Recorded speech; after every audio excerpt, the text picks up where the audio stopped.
All right then. So, before the real closure, I would like to share my experience with as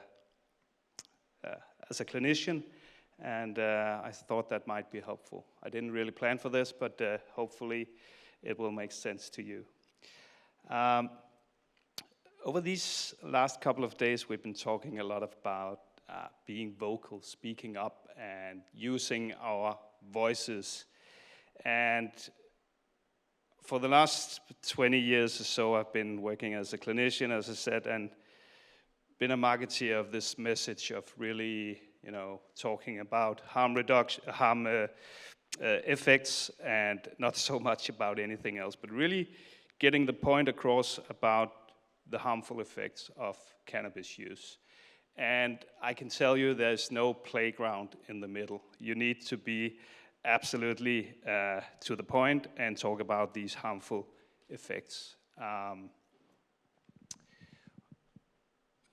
And maybe you're thinking, well, how do I know if I'm playing in the middle or I'm being to the point? If you have a lot of haters, you are in the right position. And I've had that, and I guess I still have over the years. And if your first inclination is to run to the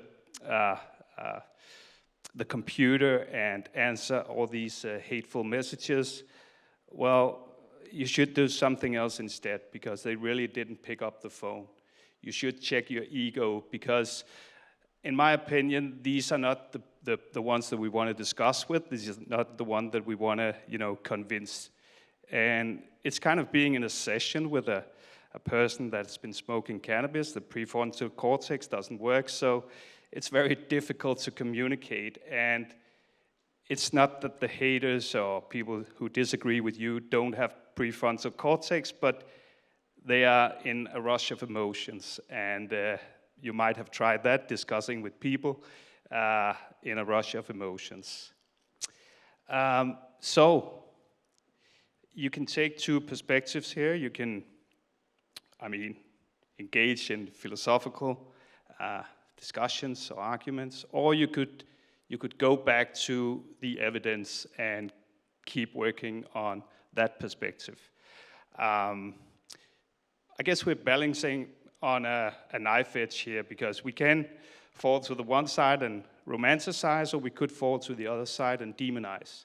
And nothing of those two really helps us. So we need to stay in the middle ground, so to speak. So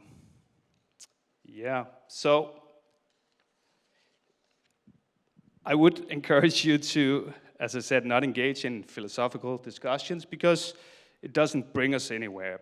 The other perspective, which would be probably better, is to, as I said, as we're done over the 2 days here, look at the evidence and experiencing from different countries.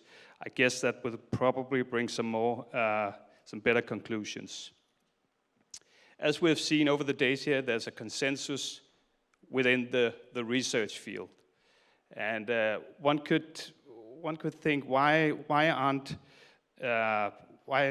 this setting a bigger agenda?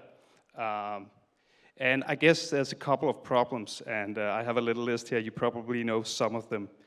There's a lot of persuasion and conspiracy thinking going on, denial of known facts, correct statements that are irrelevant, philosophical arguments, as I mentioned, allegations that cannot be verified, going after the man, not the ball, and massive online activity and incorrect sources.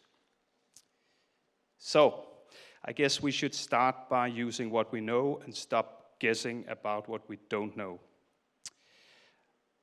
I think the necessary premise would be to go into this debate. You're allowed to have your own opinion, but not your own facts. All right, that was my part here. So for closing this wonderful summit, thank you all. And I want to thank you, some special people here.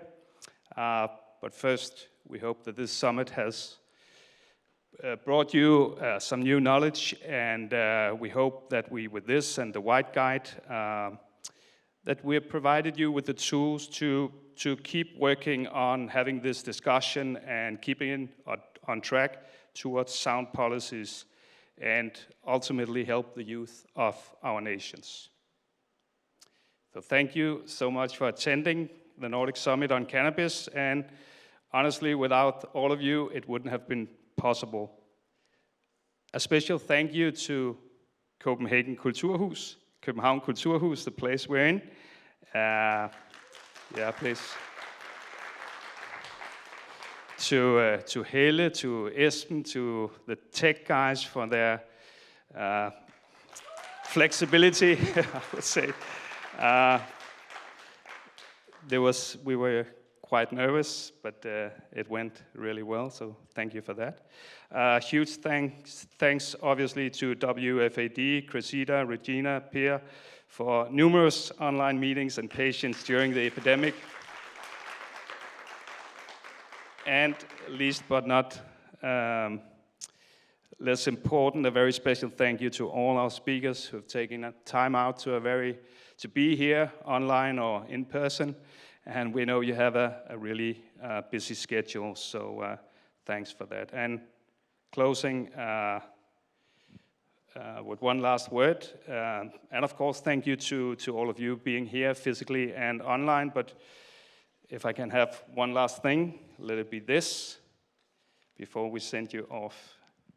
Listen to the facts and entertain yourself with philosophical arguments. The opposite does not make us wiser.